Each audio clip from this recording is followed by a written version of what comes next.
नया chapter start करते हैं फिजिक्स का, जिसका नाम है Newton's law of motion. This is the name of your chapter, that is Newton's law of motion.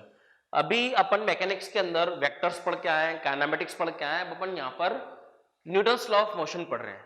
तो माय डियर, यहाँ पर जो फर्स्ट हेडिंग आती है वो आती है डायनामिक्स। What is dynamics? तो मैं बताना चाहता हूँ काइनेमेटिक्स में क्या पढ़ा था अपन ने। Kinematics is the study of motion without considering the cause of motion. वहां पर मोशन की स्टडी करी थी, लेकिन मोशन किस कारण से हो रहा है, उन कारण की, उन फैक्टर्स की अपन स्टडी नहीं करी थी। यहां पर अपन वही करने वाले हैं। क्या? We are discussing about here the cause which produces motion. Here we are discussing about the cause producing motion. किस कारण से मोशन हो रहा है, वो पार्ट आपका किसके अंदर आ जाएगा? आपका वो पार्ट आ जाएगा डायनामिक्स के अंदर। तो what is dynamics? It is a branch of physics dealing with the motion along with the cause producing motion. Motion sorry, motion किस वजह से हो रहा है, उस वजह की स्टडी करेंगे। तो ये हो गया आपका क्या है? Dynamics. Study of motion along with the study of causes producing the motion। ठीक है। नाउ अपन यहां पर सबसे पहला टॉपिक पढ़ेंगे फोर्स। क्लास 9 के अंदर अपन ने एक फॉर्मूला देखा था, force is equal to M A. देखा था सब लोगों ने। मतलब कि फोर्स है तो एक्सेलरेशन है। ये बात क्लियर हो रही है? फोर्स है तो एक्सेलरेशन है। अपन ने भी काइनेमेटिक्स के अंदर देखा था, acceleration is nothing but change in velocity vector upon time. मतलब कि कोई बॉडी अगर यूनिफॉर्म मोशन कर रही है, यूनिफॉर्म वेलोसिटी का मतलब क्या है?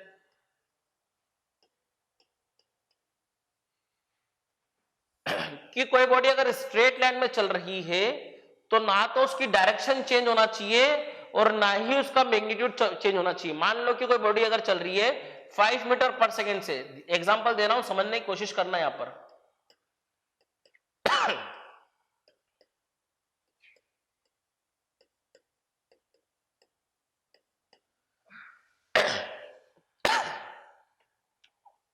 फिर वेलोसिटी को देखते हैं।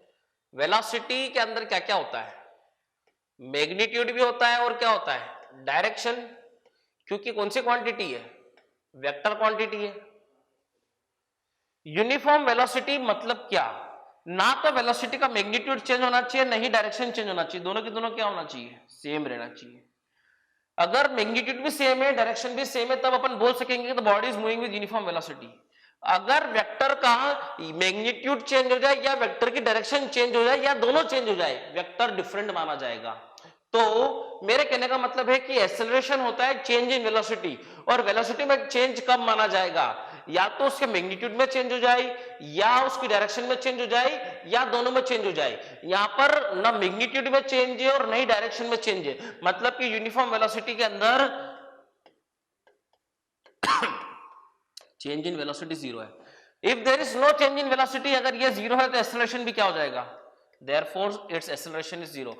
मतलब कि ये बात समझो, कोई बॉडी अगर यूनिफॉर्म वेलोसिटी से चल रही है तो उसके अंदर कोई एक्सेलरेशन नहीं होगा। यानी कि मैं उल्टा बोलूं क्या? अगर एक्सेलरेशन नहीं है तो वो यूनिफॉर्म वेलोसिटी से चलेगी, अगर एक्सेलरेशन नहीं है तो यूनिफॉर्म वेलोसिटी से चलेगी, और अगर एक्सेलरेशन है तो वो यूनिफॉर्म वेलोसिटी से नहीं चल सकती। मतलब कि there must be change in velocity. और वेलोसिटी में चेंज कब होगा? या तो मैग्नीट्यूड चेंज हो, या डायरेक्शन चेंज हो, या दोनों चेंज हो। मतलब कि फोर्स क्या क्या करवा सकता है? फोर्स अगर होगा तो एक्सेलरेशन होगा, और अगर एक्सेलरेशन होगा तो चेंज इन वेलोसिटी एक्सेलरेशन होगा तो चेंज इन वेलोसिटी होगी ही होगी, और चेंज इन वेलोसिटी होगी तो चेंज इन वेलोसिटी कब कब हो सकती है? यहां पर वेलोसिटी में चेंज जीरो है। अगर बॉडी चल रही है 5 मीटर पर सेकेंड से और उसने अपनी डायरेक्शन चेंज कर ली 5 मीटर पर सेकेंड, तब भी चेंज इन वेलोसिटी है, क्योंकि डायरेक्शन चेंज हो चुकी है। यानी कि एक्सेलरेशन होगा तो या तो डायरेक्शन चेंज होगी, या फिर बॉडी अगर इधर चल रही है 5 मीटर पर सेकेंड से,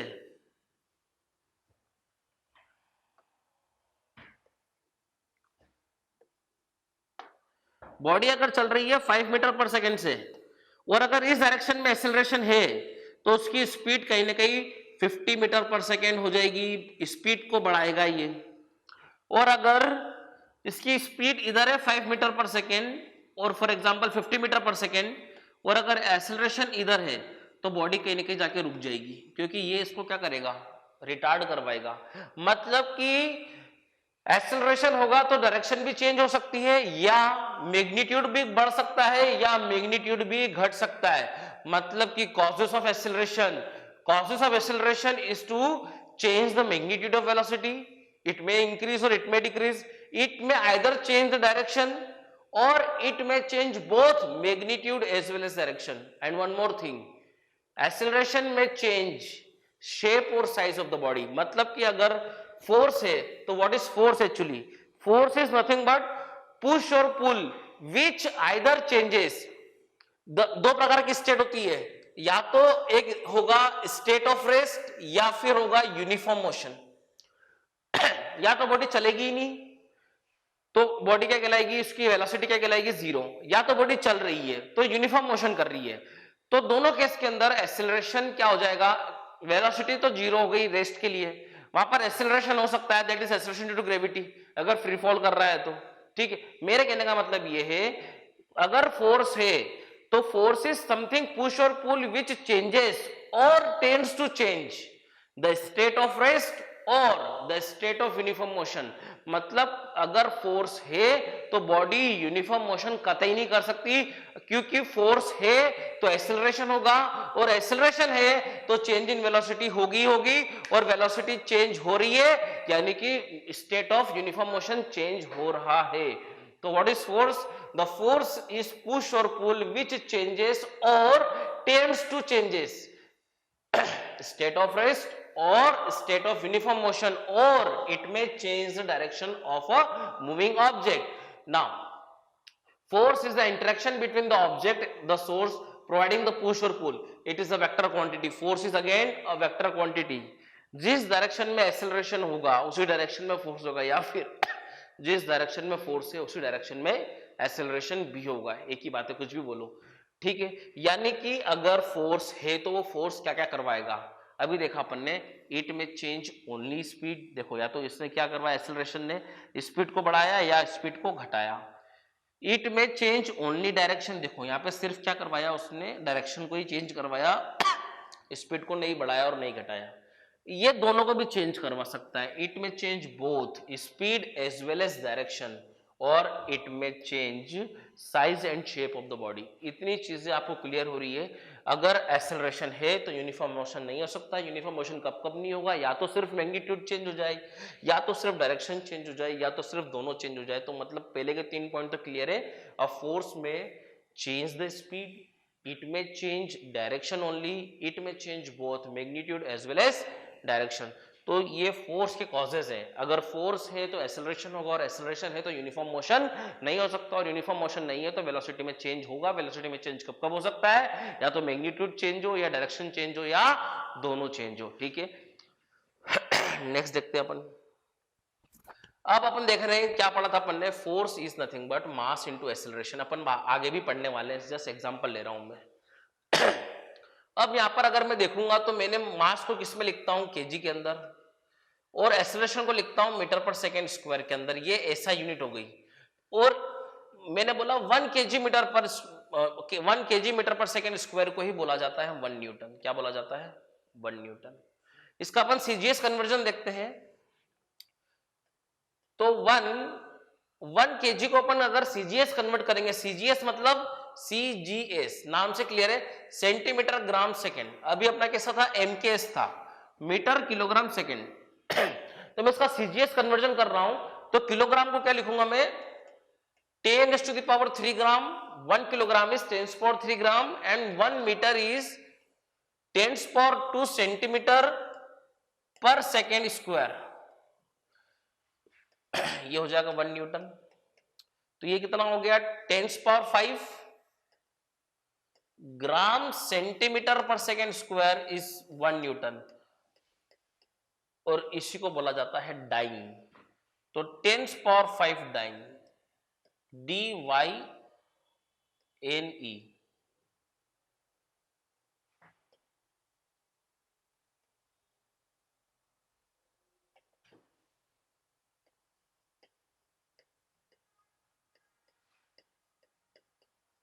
ये सीजीएस कन्वर्जन है फोर्स का। 1 न्यूटन इज 10⁵ डाइन। अब अगर अपन देखें यहाँ पर तो डायमेंशनल फॉर्मूला अगर देखें फोर्स का यहाँ पर, तो मास को क्या लिखूंगा मैं, कैपिटल एम, लेंथ को लिखूंगा कैपिटल एल, और टी को लिखूंगा टी⁻²। तो this is the dimensional formula of force. Dimensional formula clear है, सीजीएस कन्वर्जन क्लियर है। एक और यूनिट होती है, क्या लिखा है, another commonly used unit of force is kilogram force. It is a force with which a body of mass 1 kg is attracted towards the centre of the earth. देखो क्या हो रहा है, अभी अपन आगे पढ़ने वाले हैं। ये अर्थ है और एक बॉडी है, तो ये बॉडी अर्थ पे जो फोर्स लगाती है, अर्थ इस पे जो फोर्स लगाता है, बॉडी का मास एम है, तो इसके ऊपर जो ग्रेविटेशनल फोर्स लगता है वो लगता है एम इंटू जी। और अगर बॉडी 1 kg की है तो इस पे फोर्स कितना हो जाएगा, force is equal to M G. Force is equal to mass कितना है 1 kg, और जी की वैल्यू कितनी होती है 9.8, तो फोर्स कितना हो जाएगा 9.8 न्यूटन। तो 1 kgf is nothing but force on 1 kg provided by earth, तो वो होता है 1 kgf। अगर आपको लिखा जाए 1 kgf फोर्स, मतलब समझ लो 1 kgf is nothing but 1 kgf is nothing but 9.8 Newton. ये कन्वर्जन आपको याद रखना, कहीं पे भी लिखा हुआ आ सकता है 1 kgf, that is nothing but 9.8 Newton. 1 kgf को डिफाइन किया है कि 1 किलो पे जो अर्थ फोर्स लगा रही है, that force is 1 kgf, that is nothing but force is equal to mg, mass is 1, g is 9.8, तो फोर्स कितना हो गया 9.8 न्यूटन। तो यहां पर समझ में आ गया 1 kgf इज 9.8 न्यूटन। और इसको अपन ने क्या कर लिया, सीजीएस कन्वर्जन के अंदर इसको यूज कर लिया अपन ने, ठीक है। तो आपको यहाँ पर 1 kgf मतलब समझ में आ गया कि 1 kgf क्या है। 1 kgf is nothing but 9.8 Newton. CGS conversion आप कर सकते हैं, आपको आता है। नाउ अपन यहाँ पर देखते हैं कि फोर्स एक प्रकार की वेक्टर क्वांटिटी है। Since we know that a vector quantity is a quantity which has a magnitude and a direction. To fully describe the force acting upon a body, an object, you must describe both magnitude and direction. For example, 10 Newton is not a full description of a force acting upon an object. In contrast, 10 Newton downwards is a complete description. मतलब कि आपने 10 Newton force बोला है तो sufficient information नहीं है। 10 Newton है तो किधर है, एक्स एक्सिस में, वाई एक्सिस में, जेड एक्सिस में, नॉर्थ ईस्ट साउथ, आई केप जे केप के केप, आपको उसको डायरेक्शन से डिफाइन करना पड़ेगा, क्योंकि एक प्रकार की कौन सी क्वांटिटी है, वेक्टर क्वांटिटी है। अब यहाँ पर अपन न्यूटन्स के लॉस पढ़ने वाले हैं। Newton gave the 3 laws based on which motion associated with a particle can be explained easily. First law is law of inertia. First law का एक और नाम है, यहाँ पे ऑफ नहीं आ गया, यहाँ पे और आएगा। फर्स्ट लॉ और the law of inertia, and second law and third law that is also called as action reaction law. तो अपन एक एक करके सारे लॉस को पढ़ने वाले हैं, आप ध्यान समझने की कोशिश करिएगा। यहाँ पर न्यूटन्स फर्स्ट लॉ और लॉ ऑफ इनर्शिया, अभी अभी अपन ने पढ़ा है कि फोर्स होगा तो बॉडी यूनिफॉर्म मोशन नहीं कर सकती, क्योंकि फोर्स है तो एक्सेलरेशन है, और एक्सेलरेशन है तो चेंज इन वेलोसिटी होगा ही होगा। उसी के बिहाफ पे फर्स्ट लॉ है। इसको लॉ ऑफ इनर्शिया क्यों बोला गया है, अपन वो भी देखने वाले हैं। यानी कि ये कहने का मतलब है a body continues to maintain its state of rest और ऑफ यूनिफॉर्म मोशन। दो प्रकार के स्टेट है, या तो बॉडी रेस्ट पे है तो रेस्ट पे रहेगी, या फिर बॉडी यूनिफॉर्म मोशन कर रही है तो यूनिफॉर्म मोशन करेगी, अनलेस कोई उसके ऊपर फोर्स ना लगाया जाए। फोर्स लगाएगा तो या तो स्टेट ऑफ रेस्ट चेंज होगा और यूनिफॉर्म मोशन तो चेंज होगा ही होगा, क्योंकि कोई भी बॉडी के साथ फोर्स है तो एक्सेलरेशन होगा, और एक्सेलरेशन है तो बॉडी यूनिफॉर्म मोशन नहीं कर सकती, there must be change in velocity. तो वही चीज बोला यहाँ पर, a body continues to maintain state of rest और यूनिफॉर्म मोशन और of direction unless and until some external unbalanced force. Net force zero नहीं होना चाहिए, नेट फोर्स जीरो होगा तो अपन फोर्स नहीं लग रहा है ऐसा मानेंगे, वहां पर एक अनबैलेंस फोर्स लगना चाहिए। जैसे कि मैं खड़ा हूं, मेरे ऊपर दो फोर्स लग रहे हैं, एक मेरा फोर्स नीचे लग रहा है और नीचे का फोर्स ऊपर लग रहा है, दोनों क्या हो गए, बैलेंस हो गए। तो मैं अभी रेस्ट में हूं, तो अनबैलेंस फोर्स होना चाहिए। जैसे कि मैं थोड़ा टेढ़ा हो जाऊंगा तो मेरे ऊपर अनबैलेंस फोर्स लगेगा और मैं नीचे गिर जाऊंगा। तो यहाँ पर जो फोर्स की बात हो रही है वो एक्सटर्नल फोर्स की बात हो रही है या फिर अनबैलेंस फोर्स की बात हो रही है, ठीक है। नेट फोर्स बॉडी पे जीरो नहीं होना चाहिए। If there is an interaction between the body and object present in the environment, the effect may be to change the natural state of the. अभी अपन समझते हैं कि चीज यानी कि अपने को फर्स्ट लॉ क्लियर है। First law is nothing but कोई भी बॉडी रेस्ट पे है तो रेस्ट पे रहेगी, या फिर यूनिफॉर्म मोशन कर रही है तो यूनिफॉर्म मोशन करेगी until and unless compelled bye an external force और अनबैलेंस्ड फोर्स। ठीक है, अब इनर्शिया क्या है, इनर्शिया को ध्यान से अपन समझेंगे, कुछ एग्जांपल्स भी अपन समझेंगे। देखो, कोई बॉडी रेस्ट पे है तो रेस्ट पे रहना चाहती है, या फिर कोई बॉडी यूनिफॉर्म मोशन कर रही है तो यूनिफॉर्म मोशन करना चाहती है, या फिर कोई बॉडी एक पर्टिकुलर डायरेक्शन में चल रही है तो पर्टिकुलर डायरेक्शन में चलना चाहती है। उसमें कोई भी चेंज को लेके आएगा, या तो ये मैं किसी भी भारी बॉडी को क्या कर रहा हूं, पुश कर रहा हूं, तो मेरे से वो आसानी से पुश नहीं हो पाती है, क्योंकि वो रेस्ट पे है तो वो रेस्ट पे रहना चाहती है, और मैं उसको क्या कर रहा हूं, उसकी पोजीशन को चेंज करवा रहा हूं, तो वो उसको अपोज करती है, तो मैं उसको आसानी से नहीं मूव करवा सकता। यानी कि inertia is something property of body which opposes the change in state. मैं उसके स्टेट को चेंज करवा रहा हूं और वो उसको एक हद तक क्या करेगा, चेंज होने देने को अपोज करेगा। समझ में आ रहा है क्या बोल रहा हूं मैं, कि दो प्रकार के स्टेट है, या तो स्टेट ऑफ रेस्ट है, जैसे कि फॉर एग्जांपल मैं आपको एक एग्जांपल बताता हूं, मैं बस में बैठा हूं और बस अभी रुकी हुई है, मस्त मैं नाश्ता कर रहा हूं, बस के अंदर बैठ के पोहे खा रहा हूं, या फिर मैं चाय पी रहा हूं, मैं चाय का ग्लास से मैं चाय पी रहा हूं मस्ती से, बस रुकी हुई है बस स्टेशन पे, एकदम से बस ड्राइवर ने एक्सेलरेट करी, बस को उसने, समझना मैं एग्जांपल बता रहा हूं, ये बस है, ये बस का ड्राइवर है, मैं यह सीट पे आराम से बैठा हूं, अभी बस रुकी हुई है, जैसे ही ड्राइवर ने बस को आगे तेजी से एक्सेलरेट करवाया, मैं पीछे की ओर जाऊंगा। मैं बस में बैठा हूं, फील करना, बस जैसे आगे बढ़ेगी मैं बस में पीछे जाऊंगा। क्यों?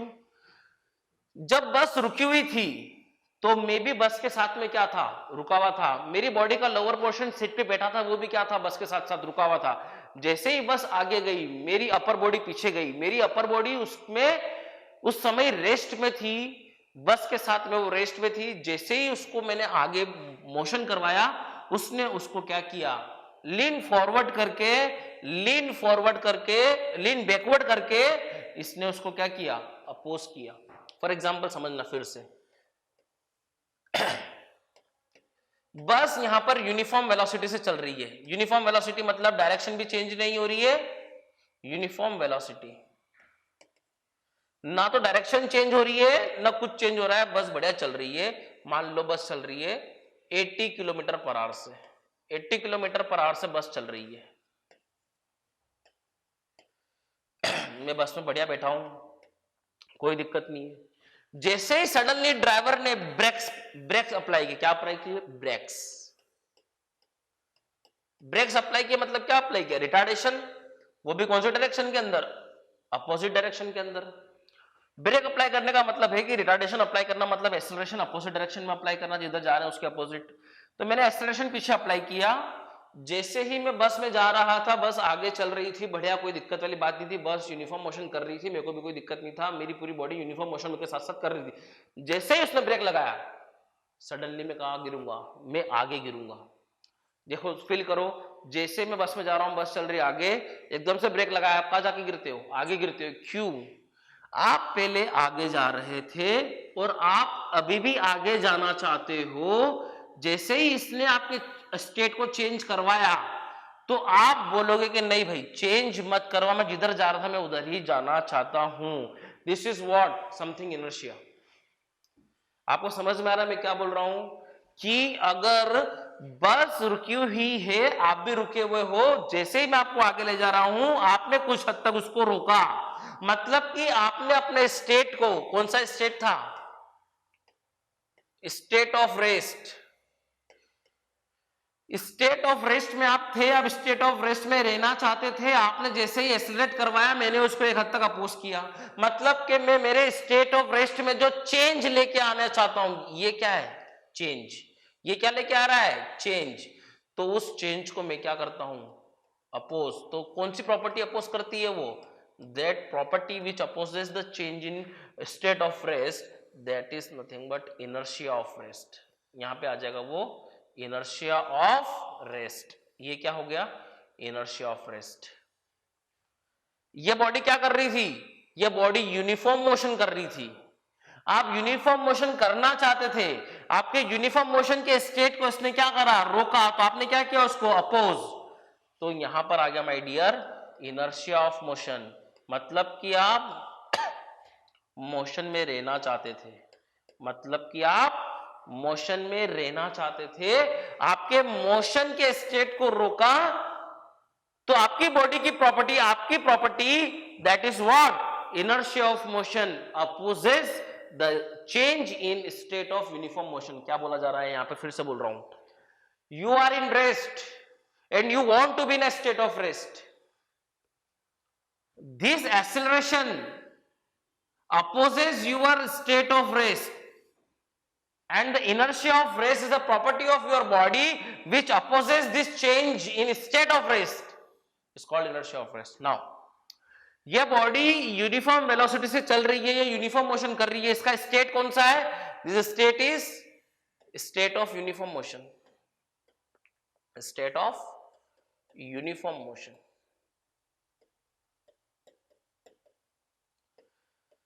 आप यूनिफॉर्म मोशन कर रहे थे बहुत अच्छे से, कोई दिक्कत नहीं थी, जैसे ब्रेक अप्लाई किया आप किधर गिरे, आगे की तरफ, मतलब कि आप क्या प्रेडिक्ट कर रहे हो कि मैं जिधर जा रहा था मुझे उधर जाना है, मेरे स्टेट ऑफ यूनिफॉर्म मोशन में चेंज लेके आ रहा है ये ब्रेक लगाने वाला। तो आपकी बॉडी की property that is what, inertia of motion opposes that change. What is change, the change in uniform motion.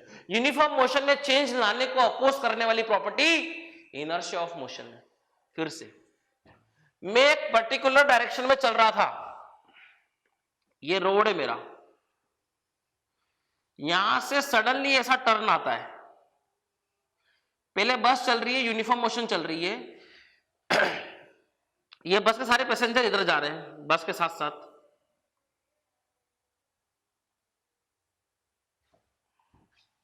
ये बस इधर चल रही है,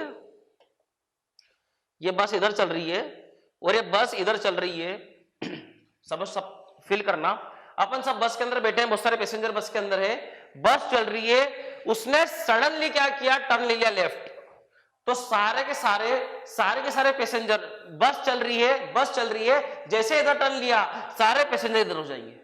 मतलब कि क्या, इनर्शिया ऑफ डायरेक्शन।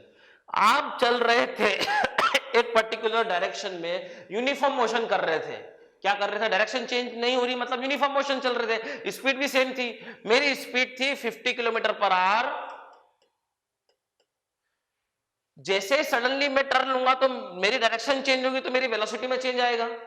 मैं चल रहा था चकाचक इस डायरेक्शन के अंदर, सारे पैसेंजर बस के चल रहे थे इस डायरेक्शन के अंदर, जैसे ही मैं इधर टर्न लूंगा तो आप टर्न के अपोजिट इधर जाते हो।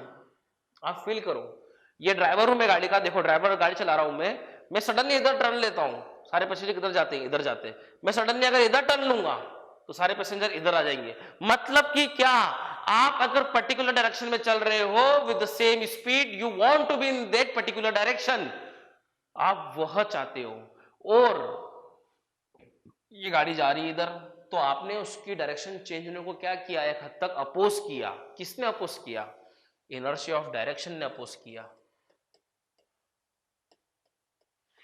इनर्शिया ऑफ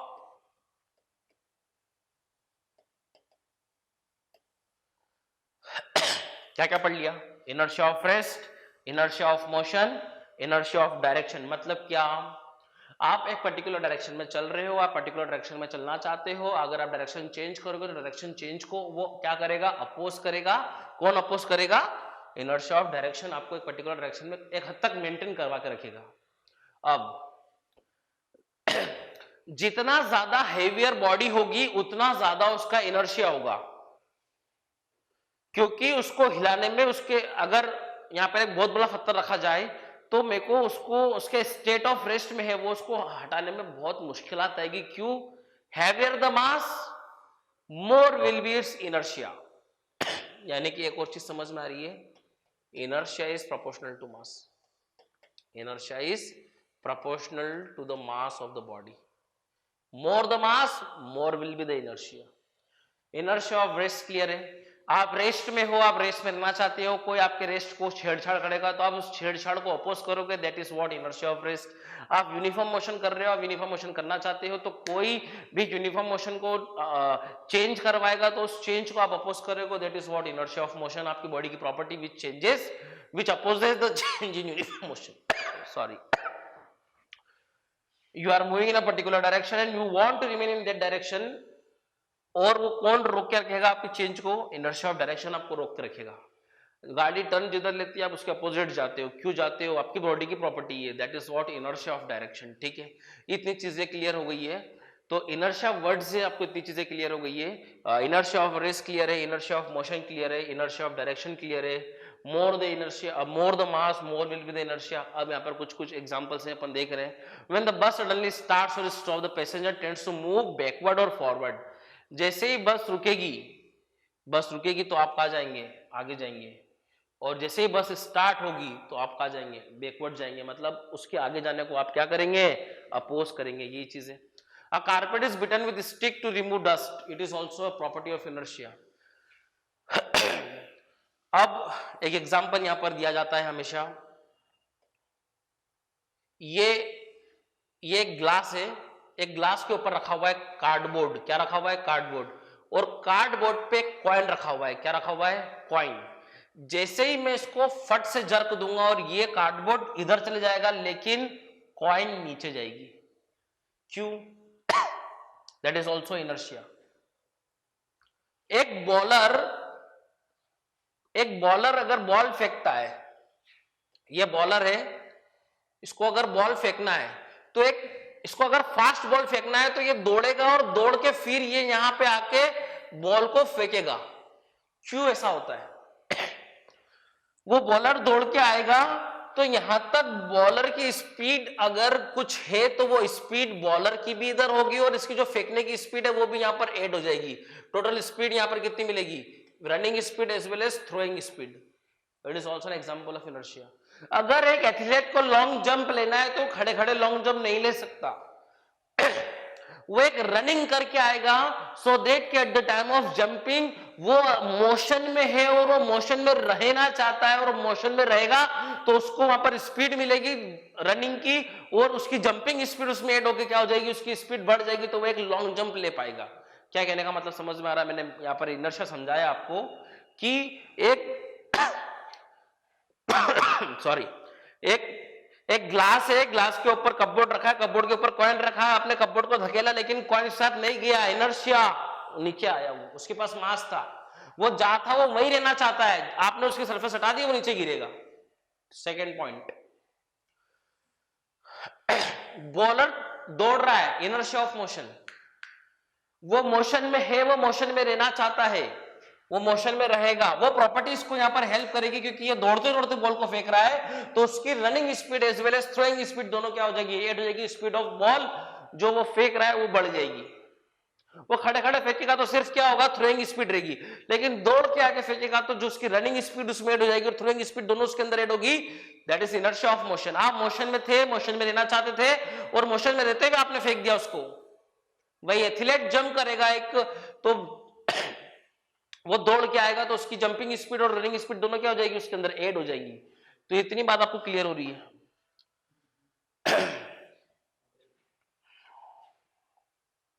नेक्स्ट देखते हैं अपन। In other words, an object at rest tends to stay rest and same speed and same direction unless acted upon by an unbalanced force. मैंने क्या बताया अभी? वही बताया। जो बॉडी जैसी है वो वैसी ही रहना चाहती है।